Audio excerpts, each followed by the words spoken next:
오늘 우리에게 주신 하나님 말씀 보겠습니다. 마태복음 5장 7절 한 절의 말씀입니다. 마태복음 5장 7절 한 절의 말씀, 저와 여러분의 한 목소리를 같이 봉독하여 읽겠습니다. 시작.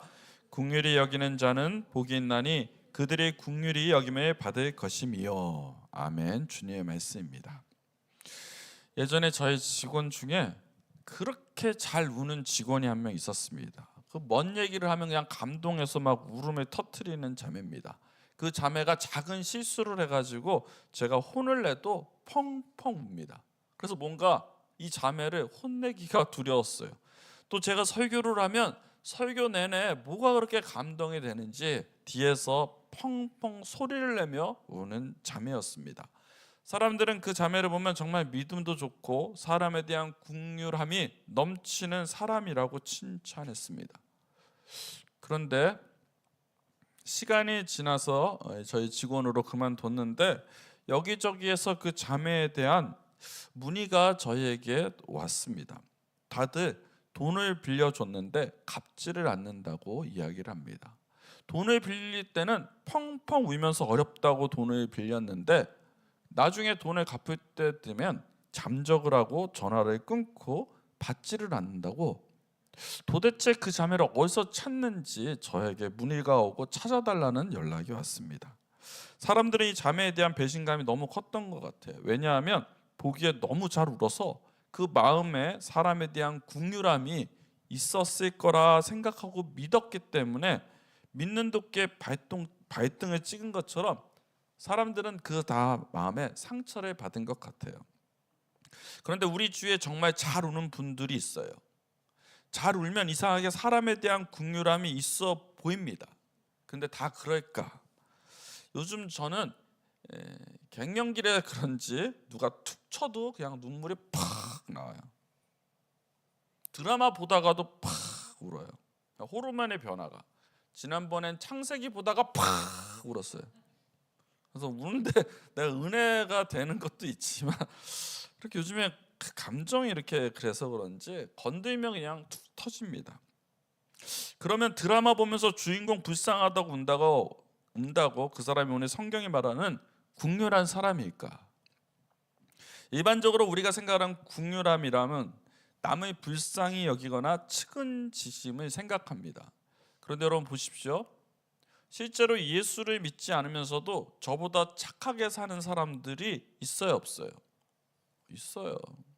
사람을 불쌍히 여기며 사는 사람들이 예수를 믿던 믿지 않던 있다라는 거예요. 측은지심을 가지는 사람들이 있다라는 거예요. 실제로요, 신천지나 하나님의 교회 이단들도 다 복지관 운영하고 있는 거 아십니까? 지역 봉사단 운영하고 있습니다. 물론 그들은 목적이 틀릴 거예요. 그러나 그들에서 이용당하는 그들의 마음, 저 밑에 있는 사람들의 마음에는 다 누구나 측은지심이 있다는 거예요. 하물며 다단교회 사인 애터미도 복지와 선교를 하고 돌아다닙니다. 그렇다면 이들은 다 오늘 성경이 말한 긍휼함이 있어서 그들은 모든 성경이 말한 복이 있는 사람일까? 뭔가 이상하죠. 그래서 오늘 성경에 나오는 긍휼함이 무엇인지, 이 팔복의 다섯 번째 복, 긍휼함이 무엇인지를 조금 더 살펴볼 필요가 있을 것 같습니다. 그래서 오늘 성경에 말하는 다섯 번째 긍휼한 복을 저는 두 가지 차원에서 오늘 말씀을 묵상해 보겠습니다. 첫째, 성경에서 말하는 긍휼은 하나님의 마음으로 접근하고 우리가 바라봐야만 그게 제대로 보인다는 겁니다. 오늘 성경에 나오는 긍휼함은 헬라어로 엘레에몬이라는 거예요. 알 필요 있어요, 없어요? 없어요. 그 뜻이 뭐냐? 그냥 연민과 용서의 베품이란 뜻입니다. 측은지심이에요. 근데 우리가 생각하는 긍휼과 비슷한데 이게 오늘 성경에 말한 긍휼함의 다일까? 아니죠. 이건 일반적인 긍휼함입니다. 자, 긍휼함을 가리키는 헬라어가 엘레에몬이라고 한다면 이 헬라어 앞전에 언어가 있죠. 히브리잖아요. 히브리 언어를 보면 구약시대 히브리어를 긍휼함을 뭘로 설명했냐 보니까 하난이라는 말로 풀이되어 있더라고요. 이 하난의 속뜻이 참 새롭습니다. 제가 이 속뜻 보면서 깜짝 놀랐어요. 히브리어의 긍휼함, 이 하난이라는 히브리어는 내가 하나님과 한 몸이 때 하나님의 시각과 생각으로 사람을 바라보는 것이라고 얘기하더라고요. 내가 하나님과 한 몸처럼 사람을 대하는 태도와 증거라고 얘기하고 있더라고요. 그것이 하나니라고, 그것이 국률함의 뜻이라는 거예요. 즉 이 말을 한마디로 정리하면 국률함이란 내가 드라마 보면서 웃는 그런 감정이 아니라 우는, 내가 사회복지하는 그런 측은지심이 아니라 하나님의 관점, 하나님의 시각, 하나님의 생각, 하나님의 의도대로 사람을 대한다는 것을 국률함이라고 얘기하고 있더라고요. 즉 정리하면 성경이 말하는 국률함이란 내 생각과 다르게 나는 저런 인간은 도움받을 자격이 하나도 없어. 야, 저 인간 뭐 진짜 나쁜 놈이다. 왜 그런 사람들 있잖아요, 우리 주위에. 하나님 저런 놈, 아니, 저런 사람 하나님 도움받을 자격이 없는 사람입니다. 그런데 하나님 왜 도와주십니까? 제가 이해가 안 되는 여러 가지가 있거든요. 분명히 이게 벌받아야 마땅할 사람 같은데 막 승승장구하는 것처럼 보여요. 하나님 왜 저런 사람을 국률하게 봐주실까? 도무지 이해가 안 되는 사람 살다 보면 만나볼 때가 있잖아요. 제 주위에 참 그런 분들이 좀 있었어요. 제가 보기엔 인간성이 참 나쁜 목사들이나 그런 사람들이 있었어요. 욕심이 드글드글하고 막 속에는 막 뱀같이 음흉하고 막 물질과 세상의 노예로 막 이렇게 말은 할렐루야 외치는데 세상을 쫓아가서 물질을 쫓아가면서 그렇게 가없이 사는 사람들이 제 주위에는 좀 있었어요. 근데 가없지만 잘 먹고 잘 살아요. 왜? 돈에 따라 적당하게 살아가니까 다들 잘 먹고 잘 살아요. 그런 인간은 하나도 불쌍하게 안 보입니다. 그냥 나쁜 말로 그냥 가다가 넘어져 코나 깨져버려라 막 이렇게 뒤에서 막 뒷담화도 하고 싶은 마음이 있어요. 그런데 하나님 저런 인간이 왜 축복할까? 제가 보기엔 그 사람도 천국 갈 것 같고요. 저도 천국 갈 거는 같아요. 왜? 특별히 나쁘지도 않으니까 그 정도는. 근데 제 마음 같아서는 하나님 천국에 좀 차등을 줘가지고요. 저는 기아집 주고요. 전 고생 뒤지겠으니까. 저 사람은 여기서 영광 다 주는 게 초가집 주면 안 될까요? 이렇게 얍삽한 기도도 했을까요? 아니 기도까지는 아니지 마음은 그런 마음이 있어요. 너무 얄미운 거예요. 천국은 갈 것 같은데 상이 똑같아. 기분 완전 나빠. 완전 뱀댕이 같은 거죠 마음이. 목사가 이러면 안 되는데. 그런데 이건 내 마음이고 만약 그런 사람일지라도 곧다이로 나쁘게 살아간다 해도 하나님이 그 사람을 불쌍히 여긴다면 나는 와 싫어하는 게 내 감정일지라도 내 감정은 뒤로 하고 하나님이 그 사람을 불쌍히 여기면 나도 그 사람을 불쌍히 여겨야 된다는 게 하나니라는 거예요. 그게 성경이 말하는 국률함이라는 거예요. 또 그런 못된 인간도 하나님이 불쌍히 여겨서 하나님이 그 사람을 돕고 싶다면 저런 쳐죽일 놈 나쁜 놈이라고 나는 생각해도 그럼에도 나도 그 사람을 도와야 된다는 거죠.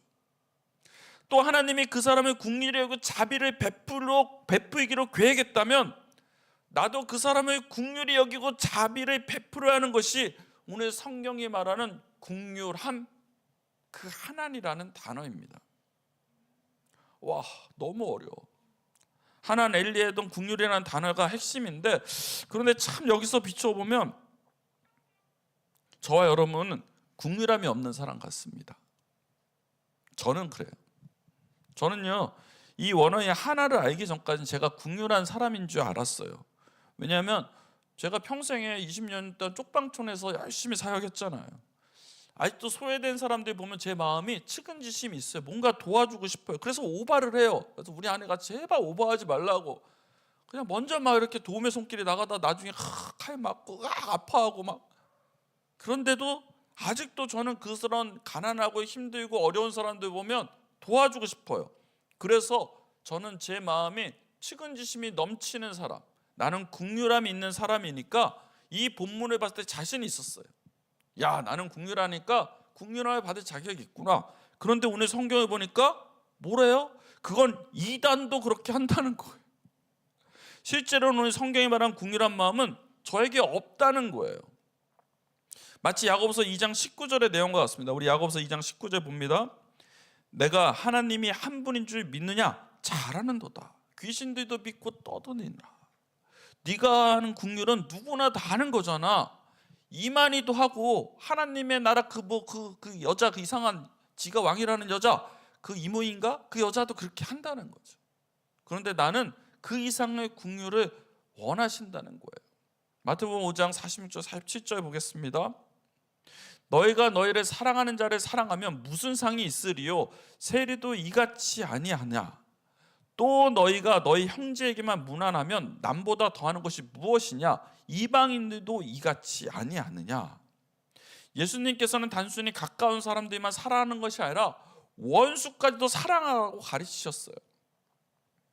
내가 내 감정으로 불쌍해 보이는 그런 사람들만 돕는다면 그게 이건 예수 믿지 않아도 인간은 다 할 수 있다는 거예요. 실제로 각종 종교들은 다 측은지심이 있고요. 그래서 남을 도우라고 모든 종교가 그렇게 가르치고 있습니다. 그래서 성경이 말하는 긍휼은 이와 같은 것이 아니라는 거예요. 성경에서 말하는 긍휼은 너의 감정이 아니라고 해도 나 여호와가 긍휼히 보는 이들을 같이 긍휼함으로 보라는 겁니다.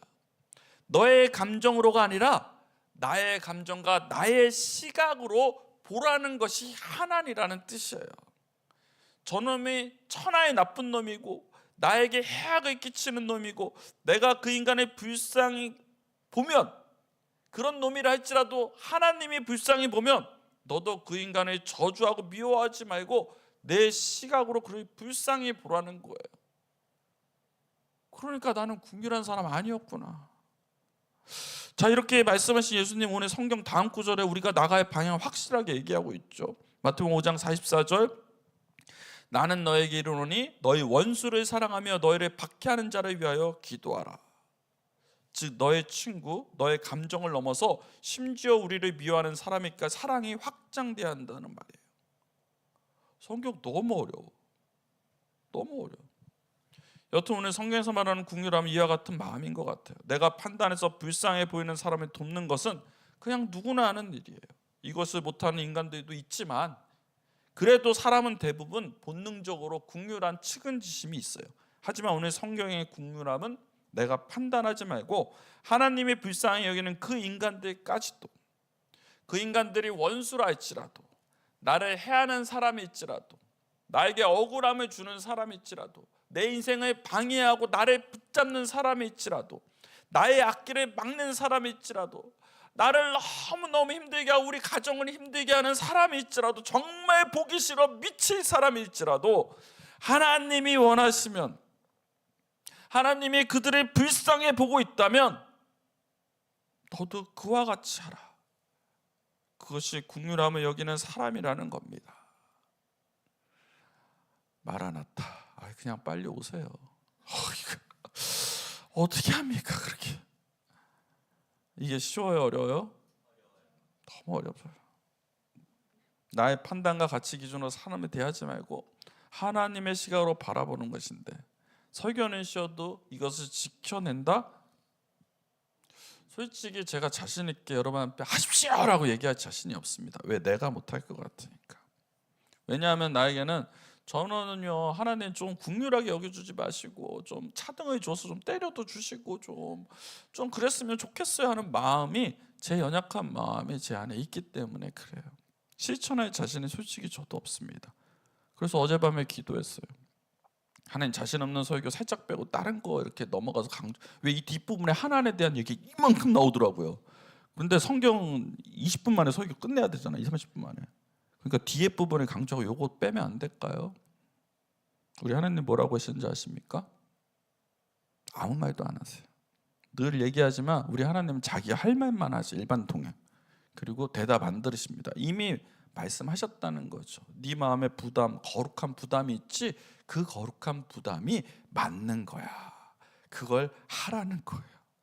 하나님, 그래서 제가 할 수 있다고는 못하겠지만 진짜 긍휼한 자가 될 수 있도록 저를 좀 변화시켜 달라고 어젯밤에 기도하다가 그 기도가 새벽 5시까지 이어졌어요. 나 5시 조금 넘어졌어요. 잠이 안 오더라고요. 미운 놈들이 너무 많아. 저걸 죽이고 김영사를 만나, 막 이런 분들이 있다라는 거죠. 근데 하나님, 나 좀 변화시켜 주세요. 원수를 사랑하라며요. 못할 것 같은데 내가 진짜 하나님의 국률함을 입은 사람이 되고자 하면 나도 그렇게 해야 되는데 주님 그 시각으로 바라보게 해주세요. 기도했습니다.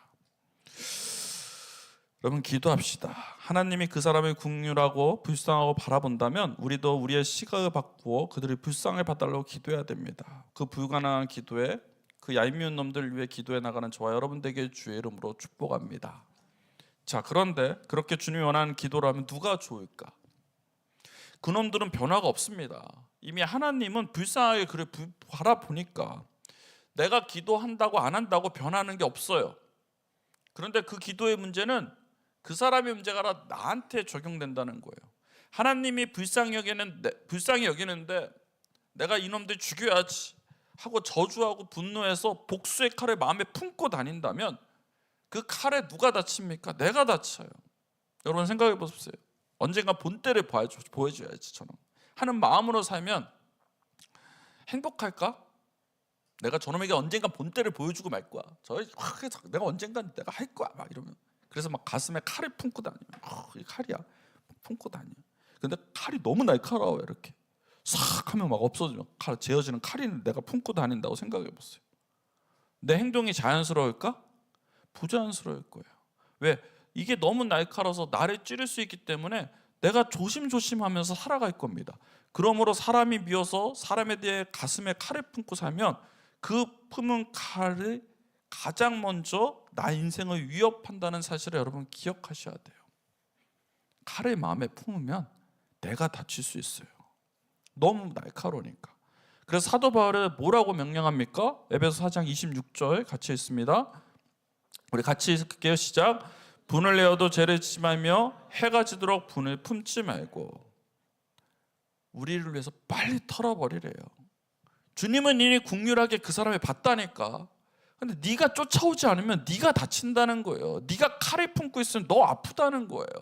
주님은 원수까지도 사랑하라고 하신 것을 명심하시고 오늘 이후 나에게 해를 가한 놈들, 죽어라 미워하는 놈들 하나님에게 다 맡기시고 불쌍히 여겨줬다는 거는 이제 불쌍히 보다가도 사랑하면 또 때리잖아. 에이 하나님 속으로 그래요. 불쌍히 때려주세요. 나도 그 시각으로 그놈들 불쌍해 보면서 내 안에 칼을 내려놓을 때 누가 자유해지냐? 내가 자유해진다는 겁니다. 오늘 우리 안에 사람에 대한 칼들이 있다면 그것이 형제이든지 자매이든지 친척이든지 동료이든지 교인들이지 가까운 사람이 가장 상처를 주는데 오늘부터라도 내 마음에 칼을 내려놓음으로써 예수 앞에 자유한 저와 여러분들에게 주의 이름으로 축복합니다. 내가 못하는 거 여러분한테 얘기해서 참 죄송합니다. 자, 두 번째, 성경적 국률은 동참이고 행동입니다. 누가복음 10장에 보면 여러분 잘 알고 있는 강도 만난 사람들의 이야기가 나옵니다. 자, 이야기 다 아실 거예요. 어느 날 한 사람이 길을 걷다가 강도를 만났어요. 그 강도에게 이 사람 엄청 두들겨 맞았어요. 막 얼마나 맞았는지 막 피가 떡대가지고 막 피 나고 막 머리 깨지고 막 다리 꺾이고 막 이렇게 엄청 두들겨 맞고 있는 거 다 강탈해 갔어요. 강도 아주 진짜 나빠. 옛날 강도들은 다 가져가요. 옷까지 벗겨가요. 나쁜 놈들. 자, 이렇게 막 피 흘려서 거의 죽어가고 있을 때 그때 제사장이 한 명이 슥 지나갑니다. 다 아는 내용이죠. 근데 제사장이 딱 보다가 일단은 그 강도 만난 사람은 살았다 생각한 거예요. 왜냐하면 제사장은 종교 지도자잖아요. 저 사람 목사잖아요. 신학 교수 같은 사람이에요. 그러니까 저 사람은 나를 분명히 살려줄 거야. 살려주세요 하니까 딱 봤어요. 살았다. 나는 드디어 살았다 이랬는데 웬걸? 제사장이 보니까 거기 피 흘리고 막 야, 이거 잘못하다 내가 왕창 뒤집어 쓸 수 있는데 모른 척하고 지나가야지. 훅 도망가 버려요. 그때 그 마음에 절망이 있었을 거예요. 어떻게 하지? 하나님 살려주세요 했는데 그때 레인이 지나갑니다. 레위도 종교 지도자예요. 쭉 지나가는 거예요. 살았다. 레위다. 살려주세요 이러니까 레위가 딱 보자마자 저 완전히 막 피떡이야. 야, 저건 내가 만지면 나 옷 다 더럽혀져. 잘못하다가 내가 괜히 경찰서가 조속금이다 이상한 일 생길 수 있어. 빨리 도망가자. 없이 도망가 버려요. 강도 만난 사람은 절망이 있었을 것 같아요. 그러다가 이제 보니까 사마리아인이 지나가요. 텄다. 종교 지도자도 버리고 목사도 버리고 신학 교수도 딸을 다 버렸는데 내가 천대하는, 우리 민족이 천대하는 저 사마리아에 나를 구원할 수 있을까? 포기하고 있을 때 사마리아에 다가오더니 어머나 어느 세상에 왜 이리 다쳤디야? 막 이러더니 가더니 막 치료해주고 막 묻혀주고 막 안아주고 막 닦아주고 놀라는 거죠. 거기다 어떻게 합니까? 이를 나귀에 태우고 그리고 여관까지 가가지고 그 여인 주머니에 맡겼다는 거예요. 여러분 생각해 보세요. 그냥 강도 만난 사람을 씻겨주고 치료해주고 할 수는 있을 것 같아. 저도 그 정도는 하는 것 같아. 근데 내 차에 탁 태우고, 내 차 완전히 새 차인데, 근데 거기에 막 피 흘리고 이런 사람을 태우고 그리고 가가지고 여관에 맡겨주고 돈을 지불해 줬다는 거예요. 그게 가능할까? 자기의 시간, 재산, 노력을 들여서 그 강도 만난 사람을 도왔다는 거예요. 여러분, 이제 행동은요 말만 하는 게 아닙니다. 국률은 말만 하는 게 아니에요. 자기의 재산과 시간과 노력을 들여서 도왔다는 겁니다. 한국교회는 말만 해요. 가난한 이웃을 돕는다는 말만 해요. 선교만 해요. 선교도 말만 해요. 자기의 재산과 시간과 노력을 기울이지 않는 그런 국률함은 국률함이 아니라는 거예요. 자, 그리고 끝까지 이 사람이 치료하고 가면서 또 뭐라고 합니까? 혹시 돈이 더 들면 내가 갔다가 돌아올 때 줄게요. 도대체 이 사람 뭐지? 나는 이렇게 할 수 있을까? 우리 주위에 강도 만난 사람에 대해 나는 그렇게 접근할까? 말만 그냥 도와야지. 요만큼 도와놓고 더 이상 안 나가고. 완전 반성. 그때 예수님이 뭐라고 합니까? 누가 진짜 이웃이냐? 그때 사람들은 누가복음 10장 37절에 이같이 말합니다. 이르되 자비를 베푸는 자나이다. 예수께서 이르시되 가서 너도 이와 같이 하라 하시니라. 다시 한 목소리로 저를 따라해 보겠습니다. 가서 너도 이와 같이 하라. 가서 너도 이와 같이 하라. 어제 설교 준비, 그래서 내가 잠을 못 잤나. 이게 글씨로 다가오는 게 아니라 뭔가 이렇게 쫙 입체적인 걸로 딱 오더니 저한테 오더라고요. 가서 너도 이와 같이 하라. 제가 동물의 왕국을 자주 보는데요, 얼마 전 사자와 하마의 싸움을 본 적이 있습니다. 거기에 여러 마리 사자가 겁도 없이 한 마리의 하마를 공격해서 보니까 자기가 숫자가, 원래 사자가 하마를 공격하지 않습니다. 항해가 엄청 무섭거든요. 그런데 숫자가 많으니까 이건 대보겠다 생각을 했던 것 같아요. 그리고 사회자가 그때 그 나레이터가 그렇게 얘기하더라고요. 너무 배고팠을 거다. 그리고 이제 사자가 막 하마를 여러 곳에 공격을 하는데 주로 꼬리를 공격을 막 해요. 그러다가 암사자 한 마리가 이 하마가 약간 한눈에 뒤를 파는 사이에 목도이미를 확 물려 확 점프를 했어요. 쫙 점프를 하면서 하는데 이 슬로우 모션 나오는데 하마가 눈치를 딱 보더니 입을 쫙 벌려가지고 다가오는 사자의 목을 꽉 물어버렸어요. 하마 이빨 이만한 거 아세요? 그걸로 콱 물었는데 그게 목을 뚫어버린 거야. 그러니까 칵 하면서 하고 튕겨 나갔는데 그래도 다행히 목에서 막 찢어지진 않고 뚫리고 바로 떨어져가지고 도망을 쳤습니다. 자, 사자들 실패했어요. 하마가 이양양해서 막 뚱뚱뚱 걸어가고 사자들은 쫓아서 이제 도망갑니다. 근데 암사자가 이렇게 피 흘리면서 돌아왔더니 거기에 있는 사자의 모든 무리들이 그 암사자를 계속 핥아주는 거예요.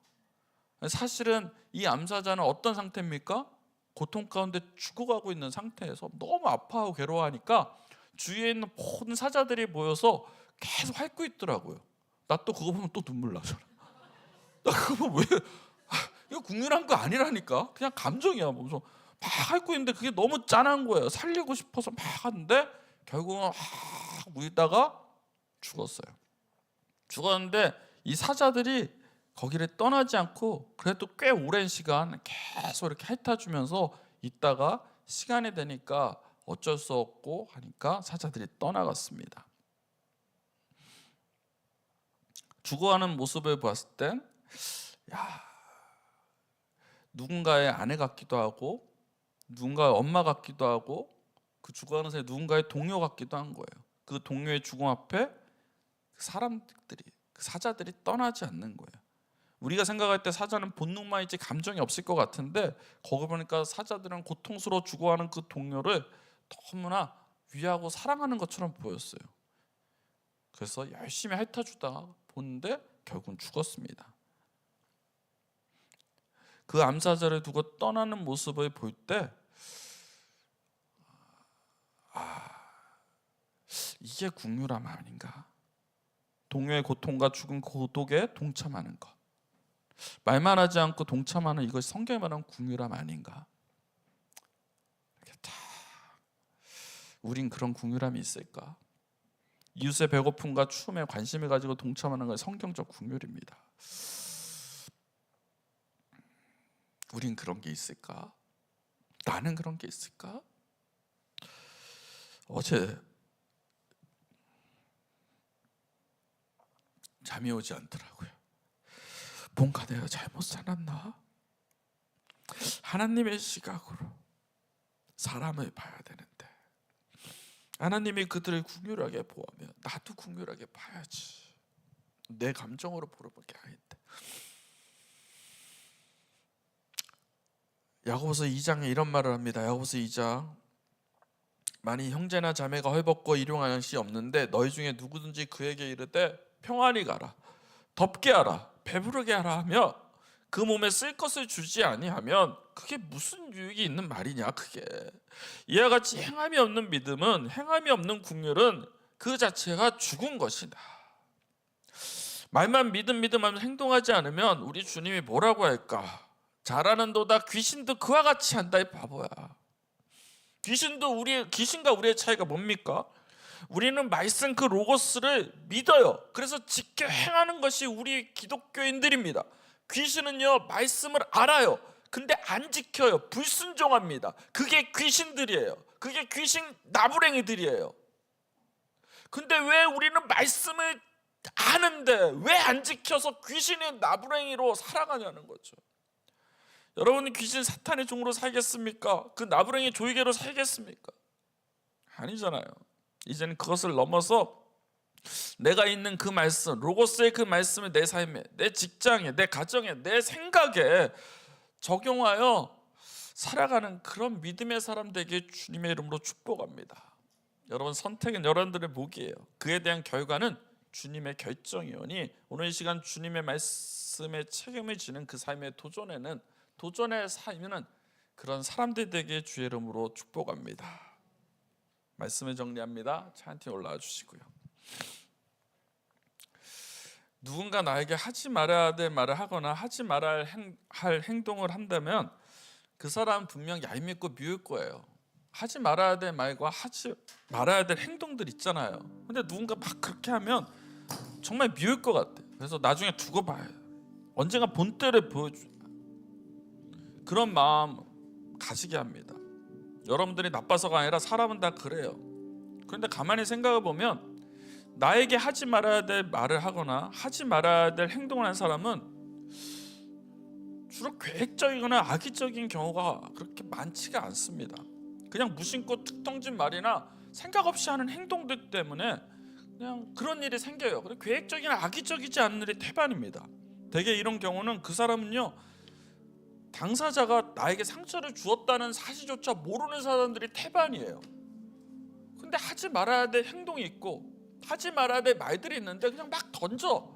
난 이미 상처 다 받았는데 걔는 몰라.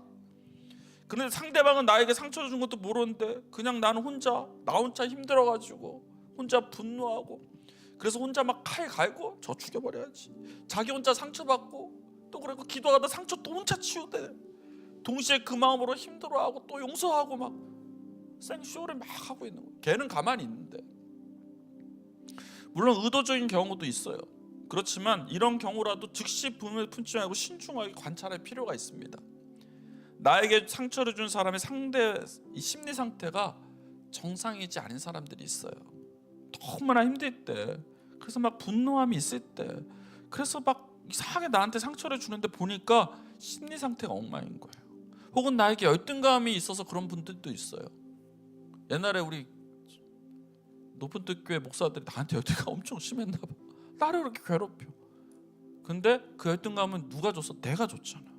혹은 그가 돈이 많아서 교만해서 그랬던 것인지, 그런 것들을 잘 관찰해 봐야 합니다. 그리고 그런 경우라면 오히려 측은지심으로 바라봐야 돼요. 그동안 나 때문에 외로웠겠다, 힘들었겠다, 나도 모르게 그들한테 열등감을 심어줬구나, 내가 나도 모르게 그들을 교만하게 만들어 줘버렸구나, 나도 모르게 그들이 돈을 추구할 수밖에 없는 그렇게 우하는 상태로 내가 만들어 버렸구나 하는 그런 미안한 마음을 가지면 사람이 극도로 미워하거나 하지 않게 될 거예요. 그래서 이 마음 가지면 내 안에 숨겨둔 그 칼을 좀 내려놓고 분노함으로 막 칼 갈지 말고, 왜 그랬지? 혹시 다른 이유가 있지 않을까? 좀 이해해 보려고 그렇게 풀어가는 거죠. 하나님 오늘 본문에서 너희도 긍휼함을 얻을 것이며 라는 축복을 주셨어요. 먼저 너희가 긍휼한 사람이 되면 나도 너희를 긍휼하게 본다는 거예요. 오늘 말씀을 통하여 미웃는 원수 같은 걸 다 찾아내서 그들을 하나님 바라보는 시각, 긍휼한 눈으로 다시 보고 그들을 위해 중보하는 그 믿음에 도전하는 저와 여러분 되게 주의 이름으로 축복합니다. 오늘 말씀을 생각하시며 우리 함께 예수님 때문에, 하나님 예수님 때문에 나는 이렇게 삽니다, 하나님 예수님 때문에 정말 나는 슬프고 어렵지만 하나님 의지하며 삽니다, 주님 내가 예수님 때문에 정말 사함받고 예수님 때문에 행복하겠습니다, 주님 내가 힘들고 어려워도 예수님 때문에 이겨내고 극복하겠습니다, 주님 내가 저 사람이 미워도 예수님 때문에 예수의 바라보는 시각으로 그를 사랑하겠습니다 라는 그 마음을 담고 오늘 이 찬양 함께 하도록 하겠습니다.